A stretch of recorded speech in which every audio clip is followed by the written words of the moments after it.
4 ম্যাচের জয়খরা কাটিয়ে অবশেষে স্বস্তির জয় পেয়েছে রিয়াল মাদ্রিদ। মঙ্গলবার রাতে সান্তিয়াগো বার্নাব্যুতে লা লিগার ম্যাচে দেপোর্তিভো আলাভেসকে 2-1 গোলে হারিয়েছে তারা। কিলিয়ান এমবাপ্পে ও ভিনিসিয়াস জুনিয়রের গোলেই জয় নিশ্চিত করে টেবিলের শীর্ষে থাকা বার্সেলোনার সঙ্গে ব্যবধান কমিয়েছে মাদ্রিদের ক্লাবটি। এদিন ম্যাচের শুরুতে দর্শকদের বিরূপ প্রতিক্রিয়ার মুখে পড়েন এমবাপ্পে ও ভিনিসিয়াস, তবে সময়ের সঙ্গে তারাই হয়ে ওঠেন দলের ভরসা। 30তম মিনিটে পেনাল্টি বক্সের বাইরে থেকে এমবাপ্পের নেওয়া শট একজন ডিফেন্ডারের গায়ে লেগে দিক পাল্টে জালে ঢুকে পড়ে, এতে এগিয়ে যায় রিয়াল। প্রথমার্ধের শেষ দিকে এমবাপ্পে ব্যবধান বাড়ানোর ভালো সুযোগ পেলেও কাজে লাগাতে পারেননি, তবে দ্বিতীয়ার্ধের শুরুতে দারুণ একক প্রচেষ্টায় ম্যাচের মোড় ঘুরিয়ে দেন ভিনিসিয়াস জুনিয়র।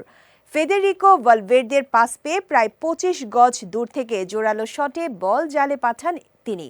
গোলের পর সমর্থকদের উদ্দেশ্যে হাত তুলে ক্ষমা প্রার্থনার ভঙ্গি করেন এই ব্রাজিলিয়ান তারকা, যা ম্যাচে ভিন্ন আবহ তৈরি করে। এদিকে নির্ধারিত সময়ের শেষ ভাগে এসে আলাভেস একটি গোল শোধ দেয়। যোগ করা সময়ের শেষ মুহূর্তে বক্সের বাইরে থেকে নেওয়া শটে বল জালে পাঠান টনি মার্তিনেজ। এর আগে একটি শট রিয়াল গোলরক্ষক আন্দ্রি লুনিন ফিরিয়ে দিলেও ডিফেন্স ঠিকভাবে ক্লিয়ার করতে না পারায় সুযোগ কাজে লাগায় অতিথিরা।